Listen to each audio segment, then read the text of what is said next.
anachofanya mchungaji wetu sisi tulio kondoo, na mchungaji aliye Bwana Jehova, mchungaji mwema, anachofanya kama Daudi kwa kondoo wake, aliwaacha kwa muda, akaenda kuscout out maeneo yenye uafadhali ya kumsaidia huyu kondoo aliyekuwa na kiu, huyu kondoo aliyekuwa na njaa, apate angalau maeneo fulani ya kujilisha chakula kidogo angalau kabla hajamfikisha kwenye miisho ya safari yake. Guess what? Kwa hiyo alichofanya Daudi, alienda akascout out maeneo yanayoitwa kama plateaus au mesa, sio meza, mesa, MESA, mesa. Hayo maeneo ukiaguka kwenye mtandao utaona ni maeneo ya miinuko kama kwenye stage yetu, ambayo yalikuwa na nyasi kidogo, ila yako katikati ya bonde, lakini kuna miinuko kidogo, na inapoinuka inainuka na nyasi nzuri laini ambazo kondoo wangekula kabla hawajafika kwenye malisho yaliyo kamili, kabla hawajafika kwenye chakula kilicho kamili.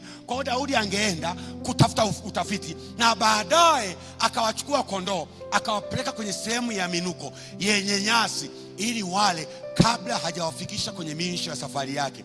Guess what? Nachotaka kusema ni kwamba haitokei kwa bahati mbaya ukapigiwa simu baada ya uchumi kuporomoka, ukaambiwa rafiki, hivi wewe ndio fulani, kuna kazi imepatikana, ukashangaa ukasema this is a surprise. Sio surprise.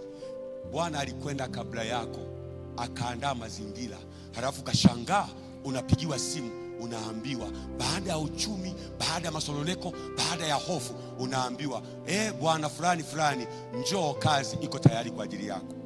Haitokei kwa bahati mbaya wapendwa, inatokea kitendo hicho ni Bwana ndiye amekwenda kuzungumza na hao. Ulikuwa na njaa, ulikuwa na kiu na ukujua, ukalala ukijua kesho itakuwa ngumu pia, lakini asubuhi alfajiri ukapigiwa simu, naam, ile M-Pesa, ile message ya M-Pesa au Haro-Pesa au Airtel Money au vyovyote, ukaona tu imethibitishwa 100,000, na yule anayethibitisha anakuambia pole, uliwahi kunikopesha, leo nimekulipa.